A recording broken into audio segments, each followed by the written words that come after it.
Dr. Cella here, and Ivin, Jasper, and Todd Spencer told me back in the 2000s how to stop the triple option.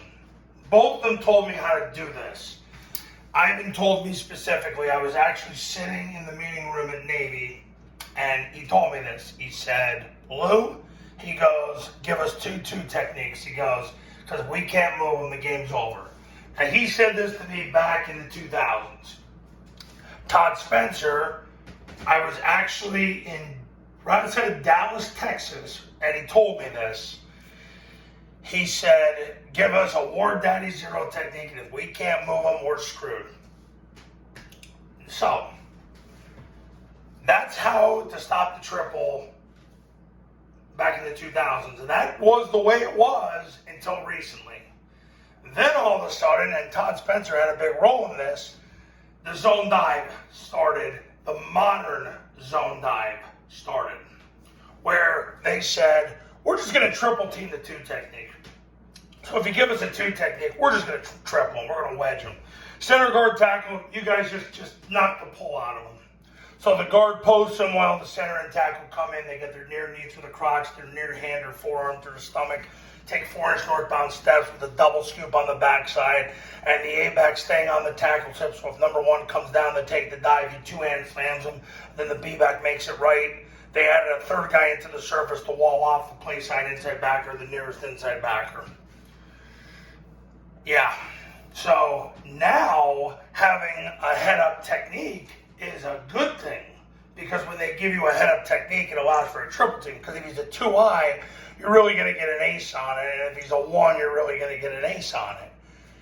And the beautiful thing is, if the action key's a 0 technique, then what's going to happen is you're going to get a triple team on the 0. So the center post and the 2 guards come in. Now what they've started to do is the guard will scoop to engage against the 0. So he'll sprint belly button to hip on the center, and then he will put his right knee in the crotch, right hand to the stomach, 4-inch northbound steps, and that's how you'll get your triple team. The tackle sprints belly button to hip, the backside tackle. The play side tackle will wall off the mic. This backer will wall off the other mic if it's a triple stack, like a 2-mic defense. If the mic was a 50, he'd wall him off, and then if he got over the top, he'd wall him off, and then the guard would end up on the safety.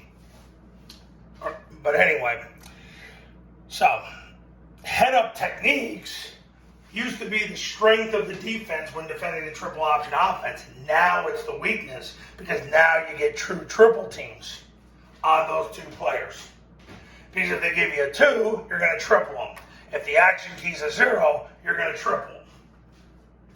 And then I've gotten the question, well, what if they gave you a 0 and a 2? Well, who cares? You're going to triple the 2, and the backside guard is going to sprint his belly button through the hip of the center, and the 0 gets canceled because he's in a scoop path. So basically, you're taking away a Ward Daddy with speed, and you don't have to do anything. You just sprint belly button the hip, and it's over. Because the ball's going, the track is going, place that hip of the tackle anyway. So pretty much, the modern day zone dive took a strength of a defense and made it into a weakness.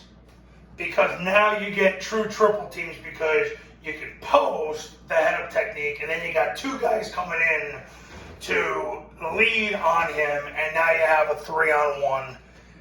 Unbelievable job by the Army staff coming up with this. And that's the power of the zone dive. So Ivin Jasper said, and I'll never forget when he told me this. He said, Lou, if they give us 2-2 techniques and we can't move them, we're in big trouble.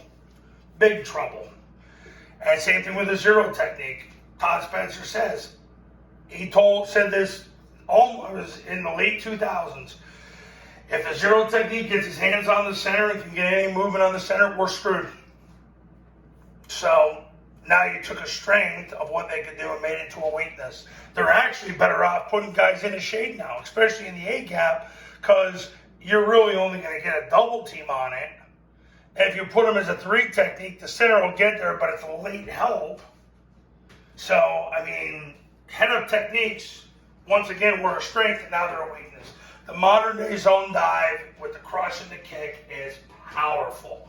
Coaches, you want to learn how to run zone dive the right way the first time and set up your triple option like Army and Air Force do.